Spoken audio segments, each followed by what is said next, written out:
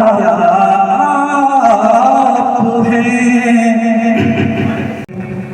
اللہ کی سجدہ بقدم شان ہے، اللہ کی سجدہ بقدم شان ہے، انسان ہی انسان جو انسان ہے یہ، قرآن تو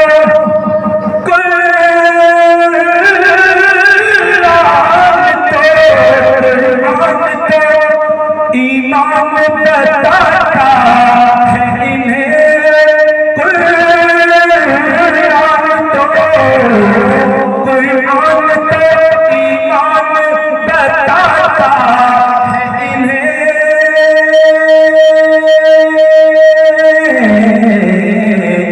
اور ایمان یہ کہتا ہے میری جان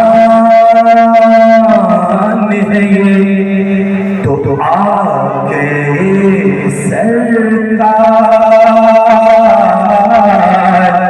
آگے سرکار،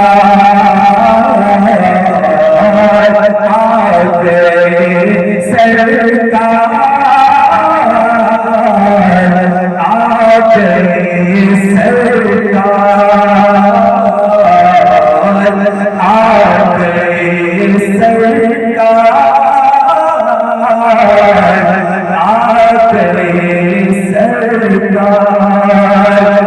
صبح طیبہ میں ہوئی پڑتا ہے پاڑا نور کا، صبح طیبہ میں ہوئی پڑتا ہے پاڑا نور کا، صدقہ لینے نور کا، صدقہ لینے نور کا، آیا ہے تاجا نور کا، آگے سرکار،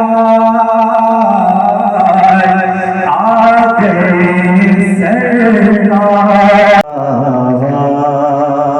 ہے ہمارا، ہم خاک ہیں اور خاک بابا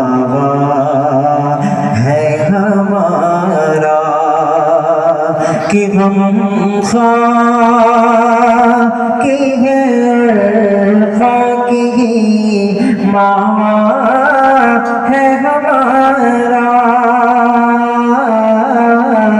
ہم خاک ہیں اور خاک ماما ہے ہمارا،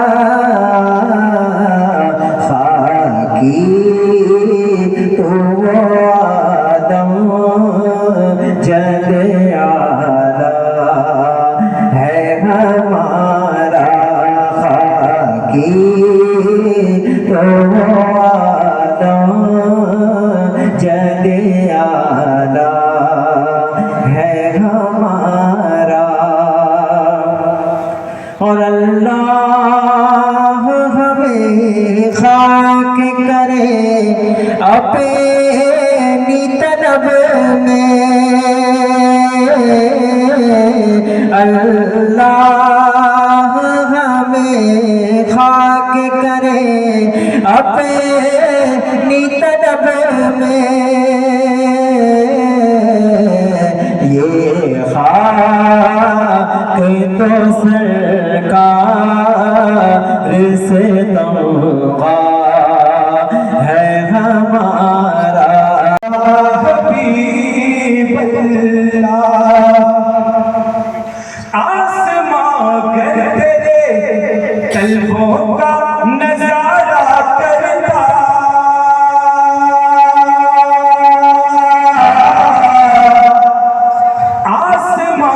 گر تیرے طلبوں کا نظارہ کرتا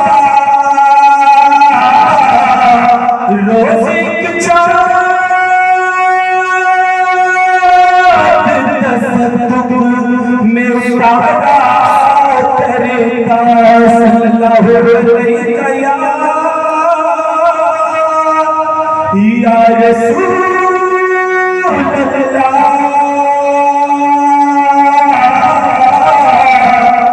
وسلم علیکہ یا حبیب اللہ. ناصر